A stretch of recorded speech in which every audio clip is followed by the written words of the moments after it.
லோகேஷ் கனகராஜ் டைரக்ஷன்ல ரஜினிகாந்த் நடிக்க உள்ள அந்த கூலி படத்தினுடைய டைட்டில் ஒரு டீசரும் 22ஆம் தேதி ரிலீஸ் பண்ணாங்க. கிட்டத்தட்ட ஒரு 5 மில்லியன் வியூஸ் அளவுக்கு போயிருக்கு. மிகப்பெரிய எக்ஸ்பெக்டேஷனை கிரியேட் பண்ணியிருக்கு இந்த படம். ஸோ இப்படி ஒரு எக்ஸ்பெக்டேஷனை பார்த்தா அதோட பிஸ்னஸ் எவ்வளோ தூரம் இருக்கும் அப்படிங்கிற மாதிரி இப்போவே பேச ஆரம்பிச்சிட்டாங்க.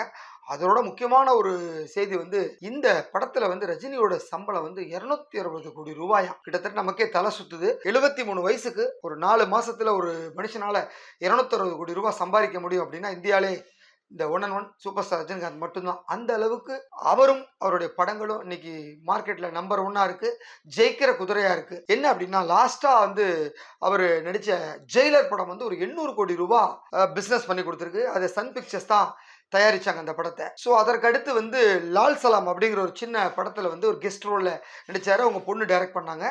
அந்த படமும் இப்ப நடிச்சிட்டு இருக்க ஞானவேல் டைரக்ஷன்ல வேட்டையன் படமும் ரெண்டுமே சேர்த்து லைக்கா நிறுவனம் தான் தயாரிக்கிறாங்க.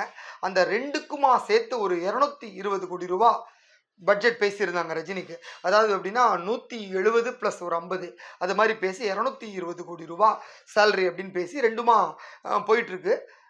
லால் சலாம் பெரிய லெவலில் வெற்றி பெறலை. ஸோ லைக்காவுக்கு ஒரு நஷ்டத்தை தான் ஏற்படுத்தி கொடுத்தது. பட் வேட்டையன் மிகுந்த எதிர்பார்ப்போடு இருக்குது. அவங்க கணக்கு பிரகாரம் ஜெயிலரை கம்பேர் பண்ணுறப்ப வேட்டையன் படம் ஒரு 1000 கோடி ரூபாய் கிராஸ் பண்ணும் all over India, world wide எல்லாம் ரிலீஸ்லன்னு ஒரு கணக்கு போட்டு வச்சுருக்காங்க. ஸோ அதை வச்சு தான் 220 கோடி ரூபா அதுக்கே அப்படின்னாக்க இதுக்கு 1000 கோடிக்கு மேலே பிஸ்னஸ் ஆகும். அப்படிங்கிறதுனால லோகேஷ் கனகராஜ் வேறு டைரக்ஷன் அப்படிங்கிறதுனால ஒரு 260 கோடி ரூபா சன் பிக்சர்ஸ் கொடுக்கறதா ஒரு பேசி முடிச்சிருக்காங்க. இந்த படத்தோட ஷூட் ஜூன் மாதத்துலேருந்து தொடங்க போகுது. ஸோ ஃபர்ஸ்ட் லுக்கும் ஏற்கனவே மிரட்டலாக இருந்தது. இப்போ டைட்டிலும் டீசரும் அதை விட மிரட்டலாக இருந்தது.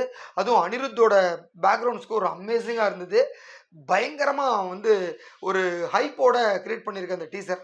அதுவும் அந்த ரெங்கா படத்துலேருந்து அவர் பேசின வசனமாகட்டும், அப்புறம் சம்போ சிவசம்போ பாட்டாகட்டும், செண்பகமே செண்பகமே பாட்டு ரெண்டுமே ரசிகர்கள்ட்ட பயங்கரமாக முணுமுணுக்க வச்சிருக்கு. இன்ஸ்டாவை எங்கே தொட்டாலும் இந்த பாட்டாக தான் இருக்குது. ஸோ இது ஒரு புது ட்ரெண்ட் செக்டரை கிரியேட் பண்ண போகுது. கிட்டத்தட்ட இந்த படம் ரஜினி நடித்த பழைய ஒரு படம் இருக்குது தீ அப்படின்னு. அதில் ரஜினியும் நடிகர் சுமனும் அண்ணன் தம்பியாக இருப்பாங்க. சுமன் போலீஸாக இருப்பார். ரஜினி ஒரு மாதிரி திருட்டு பட்டம் கட்டி சின்ன சின்ன திருட்டெல்லாம் பண்ணி பெரிய தங்க கடத்தெல்லாம் பண்ணி ஒரு பெரிய கோல்டு ஸ்மக்லராக மாறுவார். அப்பா ஏவிஎம் ராஜனா இருப்பார், அம்மா சௌகார் ஜானகி.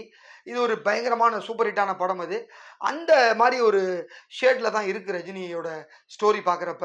இது ஒரு கோல்டு ஸ்மக்லிங் சம்மந்தப்பட்ட கதை அப்படிங்கிறது தெளிவாக தெரியுது. ஸோ பயங்கர எதிர்பார்ப்போடு இருக்குது. இப்போவே 260 கோடி ரூபா வரைக்கும் வந்ததுனால அதற்கு அடுத்து தலைவர் 172ன்னு ஒரு படம் உருவாக போகுது. அதுக்கு ஒரு 3 டைரக்டர் வரிசை கட்டி நிற்கிறாங்க. அதை ஒரு மிகப்பெரிய ப்ரொடக்ஷன் கம்பெனி தான் தயாரிக்க போகிறாங்க. அநேகமாக இந்த பாபி பாலச்சந்திரன் அமெரிக்காலேருந்து இங்கே படங்களை தயாரிச்சுட்டு இருக்க அந்த நிறுவனமாக இருக்கும் அப்படிங்கிற மாதிரி ஒரு பேச்சு அடிபடுது. அந்த படம் கன்ஃபார்ம் ஆச்சுனாக்க அதை மாரி செல்வராஜ் டைரக்ட் பண்ணுறதா இருக்காரு. கிட்டத்தட்ட ஒரு 300 கோடி ரூபா சம்பளமாக இவருக்கு பேசுவாங்கன்னு எதிர்பார்க்கப்படுகிறது. அதனால ரஜினி அப்படியே சேலரி போயிட்டே இருக்க போது உண்மையிலே நமக்கெல்லாம் அந்த சம்பளத்தை நினைச்சாலே தலை சொத்தும். ஆனாலும் அந்த அளவுக்கு வருமானத்தை ஈட்டி கொடுக்குற ஒரு ஜெயிக்கிற குதிரையாக தான் ரஜினி இருக்கார். நன்றி.